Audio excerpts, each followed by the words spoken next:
CBS 라디오 PD 정혜윤 씨는 본인의 명함에 결코 표현된 적은 없지만 사실은 꼭 알아줬으면 하는 이력들을 써넣는 상상들을 한답니다. 예를 들어서 어쩔 수 없다라는 말을 싫어함, 예외 없다라는 말을 싫어함, 누군가를 많이 알고 있다고 자랑하는 사람을 싫어함, 누가 나를 안다고 말하면 깜짝 놀람, 프로보다는 아마추어를 편애함, 나의 장점을 찬양하는 사람보다는 나의 단점에 웃어주는 사람을 편애함, 이런 것들이라고 하더군요. 자, 안녕하세요. 책과 사람들의 최재희 정수연입니다. 네. 제가 아마추어처럼 인사했죠. 잘했어요. 저를 좋아하실 것 같아요. 예. 자, 여러분들도 모두 다 명함 가지고 계시죠? 그리고 여러분들의 명함에는 어떤 것들이 쓰여져 있나요? 그냥 단순하게 직업, 이름, 이메일, 전화번호, 그 정도만 대부분 쓰여 계시죠? 정수현 씨의 명함은 어때요? 명함 없습니다. 이런. 예. 왜 안 만드세요? 줄 사람이 없더라고요. 앞으로 생겼으면 하는 바람입니다. 예. 최재희 씨는 어떠세요? 저는 제 명함에 항상 새기는 문구가 있습니다. 네. 서밈과 번짐 그리고 이음. 예. 이 문구를 저는 명함에다 꼭 새겨놨는데요. 그 의미는 서로 스며들고 번져들어서 있는, 서로 이어지는 그런 세상을 꿈꾼다. 그런 의미로 스님과 번짐 그리고 이음이라는 말을 꼭 써놓고 있어요. 법정 스님 제자 같은. 자, 마침 여기 지금 네. 촬영지가 법정 스님 생가 바로 앞에 있는 지역원이라는 데입니다. 네, 그렇습니다. 예. 그래서 시청자분들도 보시면 아시겠지만 오늘은 촬영 장소가 많이 바뀌었다는 느낌을 받으실 거예요. 여기는 배경이 달라졌죠. 배경, 그리고 이제 부뚜막도 있고 무쇠솥도 있고, 도마, 나무 도마, 다 옛날식 그런 거를 다 갖다가 그렇게 모아놓은 데인데요. 자, 여기는 해남군 문내면 우수영 문화마을입니다. 자, 시청자 여러분께 기왕이면 저희가 책 소개나 별별 사람 소개도 중요하지만 또 해남의 유모저모를 소개해 드릴 수 있으면 더 좋을 것 같다는 판단에서 이곳에서 녹화를 하게 됐습니다.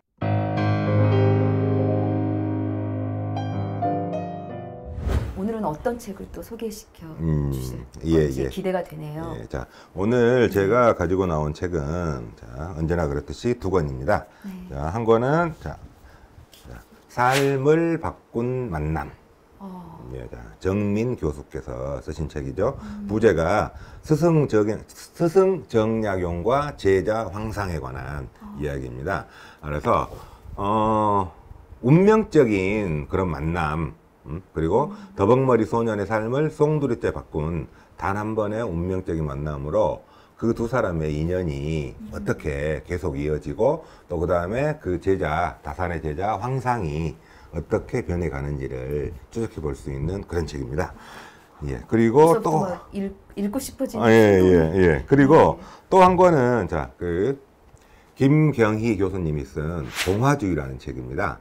자, 요즘 무슨 공화 그런 이야기 많이 하고 그러는데 공화주의가 무엇인지 한 번쯤 우리가 생각해 보는 의미에서 이 책을 가지고 나오게 됐습니다.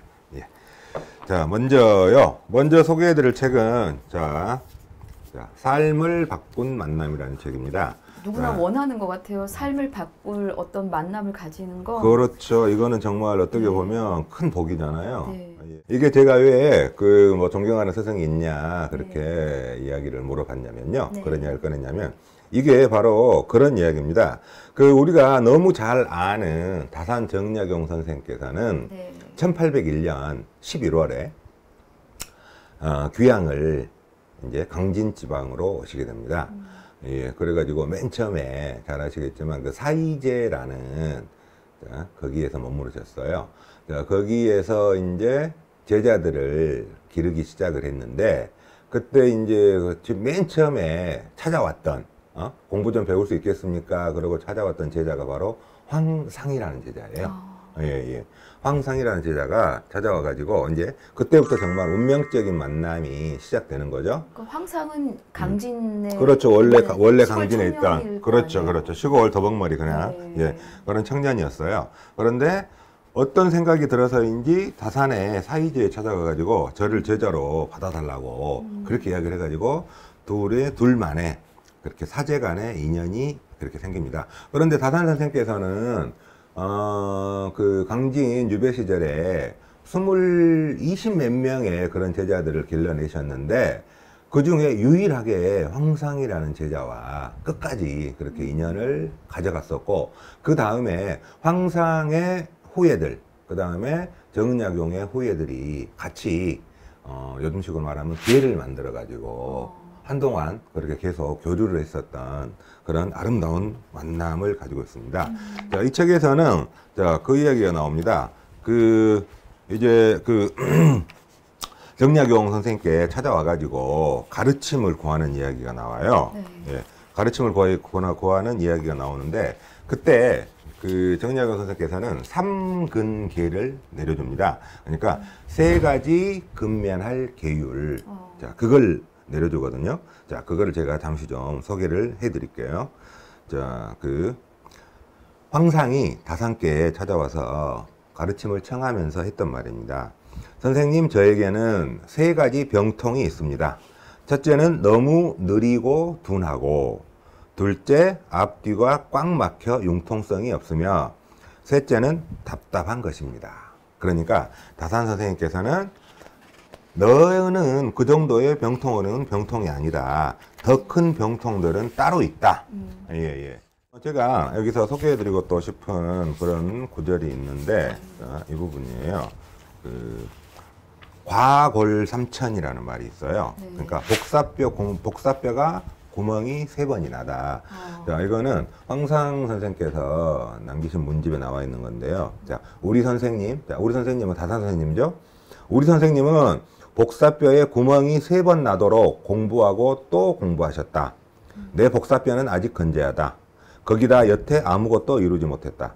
나는 이것이 부끄럽다. 그래서 이 나이가 되어서도 공부를 그만둘 수가 없다. 그러니 내 공부를 말리지 마라. 이런 이야기를 하고 있어요.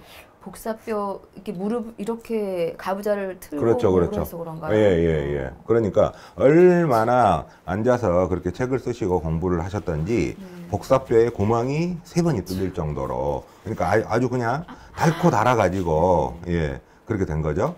예. 자, 그리고 이 책에는 또 그런 이야기가 나옵니다. 자기 아들들에게 보내는 편지, 또 그 다음에 또 황상이 다산을 회고하면서 썼던 글들, 그런 것들이 쭉 나와 있어가지고, 이 책은 다른 다산 책들에 비해서 다산의 인간적인 면모를 가장 많이 볼 수 있는 그런 책이라고 할 수가 있어요. 자, 그래서 다산 선생님께서 아들에게 보낸 편지의 한 구절을 제가 소개해 드릴게요. 자, 뜻을 지극히 하고 힘을 부지런히 쏟아 책을 읽고 책을 베끼고 글을 지어야 한다. 허투루 시간을 보내면 못 쓴다. 폐적으로 글을 못하고 예법도 없다면 더더구나 어찌 견디겠니. 보통 사람보다 100배의 노력을 더해야 간신히 사람 축에 낄 수가 있다. 그리고 독서하는 종자가 끊어지지 않기를 간절히 바라고 또 바란다. 아들들에게도 끊임없이 공부를 하라는 그런 이야기들이 있죠. 그래서 여기 보면은 이제 뭐 여러 가지 또 그리고 이런 이야기도 나옵니다. 다산 선생께서 거기 시절에, 그러니까 유배 시절에 소시를 들으셨어요. 그 얘기는 하지 말자. 예. 농담입니다. 예. 소시를 들으셔가지고 또 아주 어린 아이를 그렇게 낳았던 그런 이야기도 나오고, 여튼 다산에 관한 전반적인 모든 것을 한 번쯤 훑어보시려면 이 책으로 입체적으로, 그렇죠, 입체적으로. 그러니까 우리는 항상 다산의 그런 학자적 풍모, 그런 실학적 풍모, 자, 이런 것만 저희들이 강조를 하고 그렇게 알았는데, 자, 이 책을 보시면은 다산의 인간적인 면모, 또 그리고 다산과 황상 선생의 그런 아름다운 만남에 대해서 충분히 공감을 하시고 어쩔 때는 가슴이 울컥해지고 그런 책입니다. 자, 그러면 정세현 씨, 우리나라 대한민국 헌법 1조 1항 뭔가요? 대한민국은 민주주의 국가다? 아니. 1조 1항 대한민국은 민주공화국이다. 네, 민주공화국이다. 자, 대한민국은 네. 민주공화국이다. 그거를 1조 1항에 천명을 하고 있어요. 민주라는 말은 아시잖아요, 우리가 네. 다. 백성이 주인이 되는 세상. 그러니까 왕이 없는 그런 세상. 그러면 공화국의 공화는 뭘까요? 예, 그러니까 이걸 그렇죠. 읽다 보니까 이게 그 공화에 대해서 설명을 한 책이에요. 예, 그러니까 우리가 민주에 대해서는 쉽게 알면서 공화에 대해서는 공화국이 뭘까? 그렇게 생각을 아마 해 보신 분들이 있을 거예요. 자, 먼저 공화국의 정의가 무엇이냐? 그거 먼저 말씀드릴게요. 원래 공화는 왕이 없다는 그런 의미입니다. 원래적 의미는. 공화는 왕이 없다. 자, 그런 의미죠. 그래서 이를테면 영국 같은 경우에는 왕이 있기 때문에 공화국이라는 표현을 지금도 쓰지 않아요. 리퍼블릭이라는 표현을 지금도 쓰지 않아요. 예. 자, 공화주의는 요즘의 공화주의는 어떤 의미냐면요. 자, 공공선을 담보하는 법의 지배 안에서 시민들이 다른 시민들에게 예속되지 않고 자유를 누리며 시민적 덕성을 실천하는 정치 질서를 세우는 것이 바로 공화주의예요. 예. 자, 그러니까 자, 첫 번째 공공선, 그다음 두 번째 법의 지배, 그다음에 세 번째 자유, 예, 그다음에 네 번째 시민적 덕성의 실천. 이 네 가지 정도가 공화주의의 개념적인 요소라고 그렇게 볼 수가 있습니다. 자, 그리고 공화주의에서 개인은 어떤 역할이냐? 공동체 안에서 서로 연결되고 그 속에서 형성되는 존재입니다. 그리고 공적 영역의 중요성, 그 다음에 참여함으로써 얻을 수 있는 자유인 적극적 자유, 나아가 질서와 제도의 유지자로서 국가의 적극적인 역할을 강조합니다. 그러니까 우리 공화국의 시민들은 그냥 수동적인 존재가 아니라 적극적인, 자, 우리가 우리의 공화를 실천해 나갈 수 있는 그런 적극적인 사람들이 바로 우리 공화주의적 시민이라고 그렇게 이야기를 할 수 있겠죠. 자, 이 책을 보시면 아주 어렵지 않습니다. 굉장히 그리고 두께도 가볍고 아주 쉬운 그런 정치에 관한 그런 책이에요. 그래서 공화주의, 공화에 대해서 관심을 가지고 계시다면 이 책을 한번 꼭 읽어보시라고 그렇게 권해드리고 싶어요.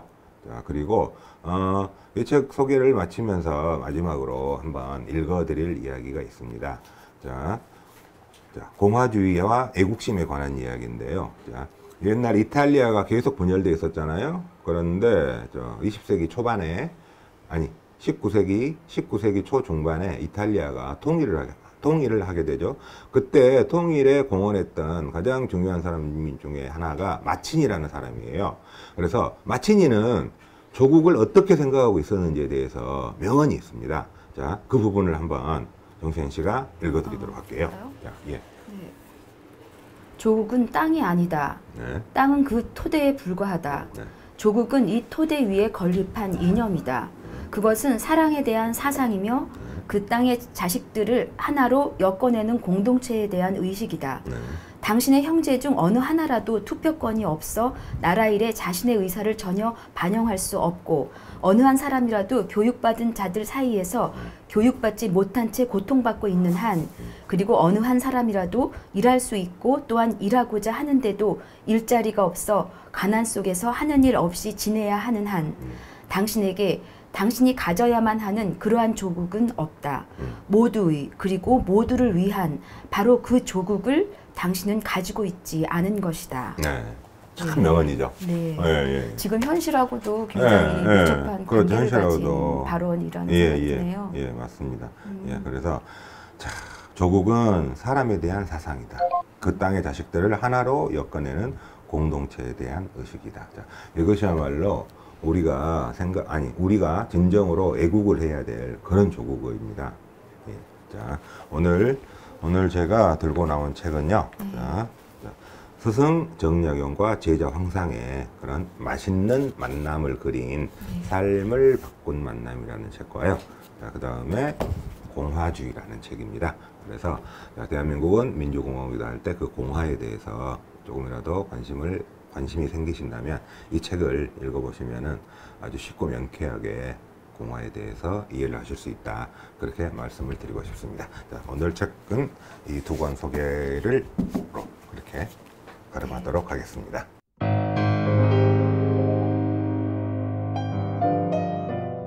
자, 오늘의 별별 사랑 소개해드리겠습니다. 자, 오늘의 별별 사람은요, 해남군 문내면 우수영이라는 곳이 있습니다. 네, 그 울돌목 있는 데죠. 자, 그 우수영에 문화마을이 조성이 되어 있어요. 자, 그래서 이곳 문화마을 그 만들기 회장님을 맡고 계신 정춘원 선생님 모셔있습니다. 네, 안녕하세요. 예, 안녕하세요. 반갑습니다. 반갑습니다. 네, 반갑습니다. 예, 예. 뭐 전에 한번 만나뵈니까 정말로 뭐 해박한 그런 역사적 그런 거랑 그다음에 뭐 향토사 그런 거에 대해서 아주 그냥 뭐 아주 쭉 꿰고 계시더라고요. 예. 원래 그렇게 뭐 공부하시기를 좋아하셨습니까? 아니 뭐 그것보다도 네네. 이 지역에서 낳고 자라가지고 네. 그래서 지역에 좀 관심을 제가 이렇게 많이 가졌습니다. 그래서 우리 지역이 정말 뭐 역사적으로 참 의미가 있는 곳 아닙니까? 예, 그렇죠. 이순신 장군 명량대첩 특히. 그렇죠. 명량대첩이 바로 이 앞에서. 예, 예. 그 사실은 우리는 명량대첩을 생각하면서 예. 우리 우수영이 1440년도에 예. 수영이 설치되면서 우수영의 그 군사 주둔지로서의 네. 역할을 하다 보니까 예. 지역 주민들이 상당한 노력 네. 또 그 국가에 대한 어떤 헌신 예. 뭐 이런 것들 때문에 생활에는 좀 여유롭지 못한 그런 생활들을 많이 해왔습니다. 네네. 그래서 우리는 그런 그 아픈 역사를 가지고 있을 뿐만 아니라 네네. 그걸 바탕으로 해서 우리 지역의 문화나 예술 네. 이런 것들이 그 삶의 흔적으로 승화가 되어 가지고 지금도 강강솔레나 또 부녀농요 예.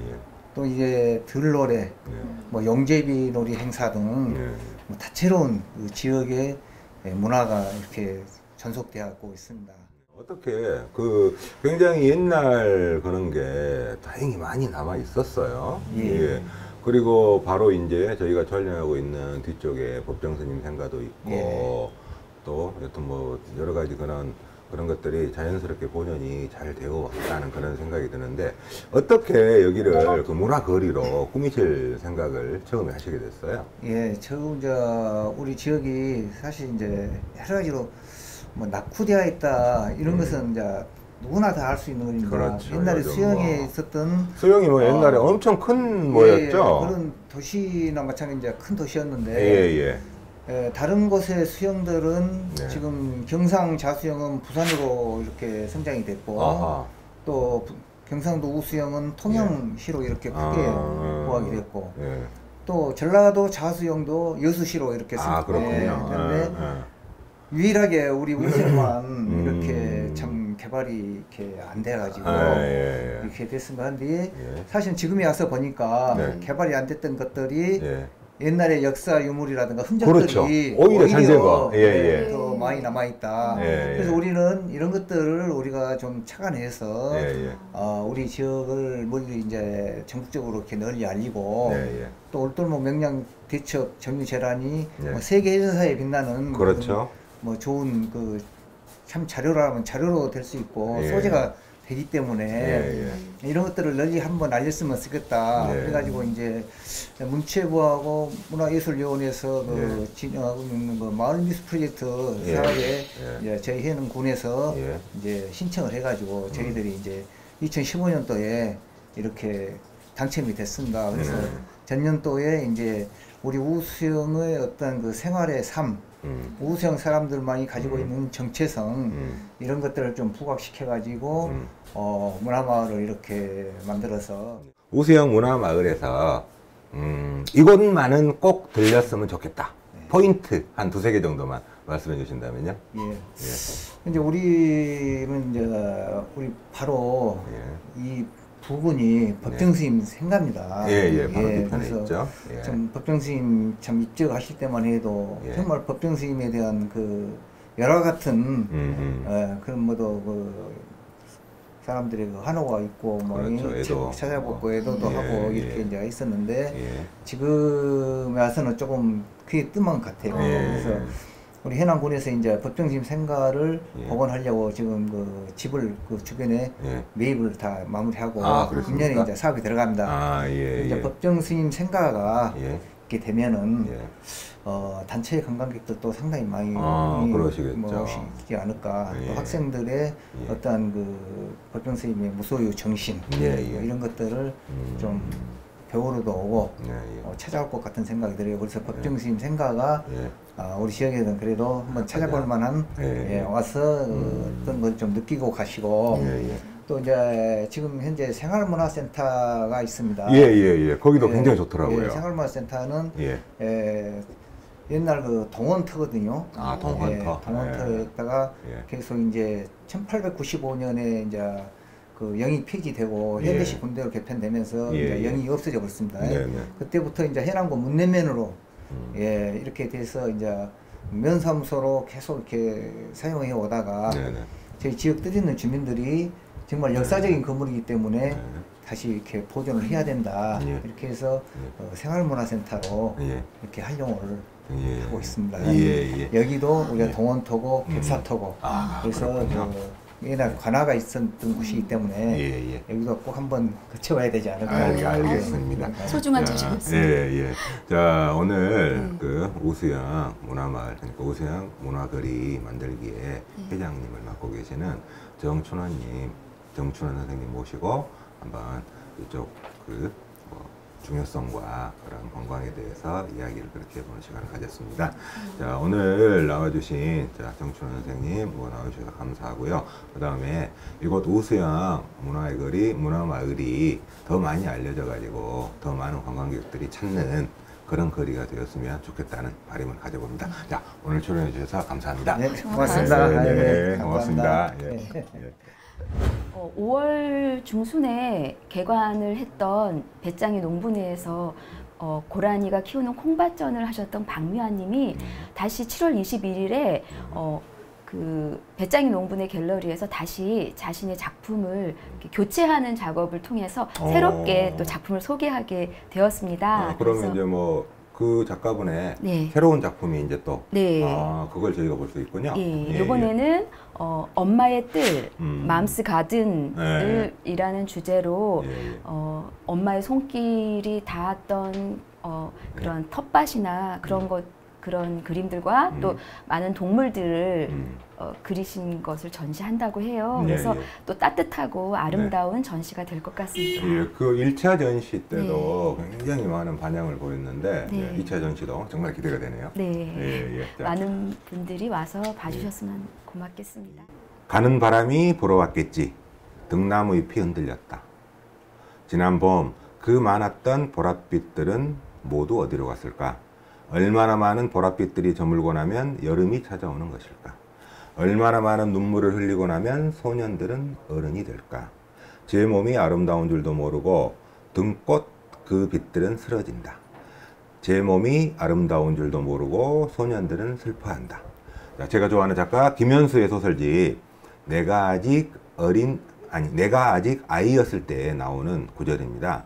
자, 소년이었던 우리들은 얼마나 슬퍼하고 눈물을 흘렸기에 이렇게 어른이 됐을까요? 자, 어른이 되기 위해 슬퍼했고 눈물을 흘렸던 우리는 그때의 소년과 얼마나 달라졌을까요? 한번 생각해 볼 일인 것 같습니다. 자, 11번째 호남방송 책과 사람들 여기까지입니다. 자, 다음 시간까지 안녕히 계십시오.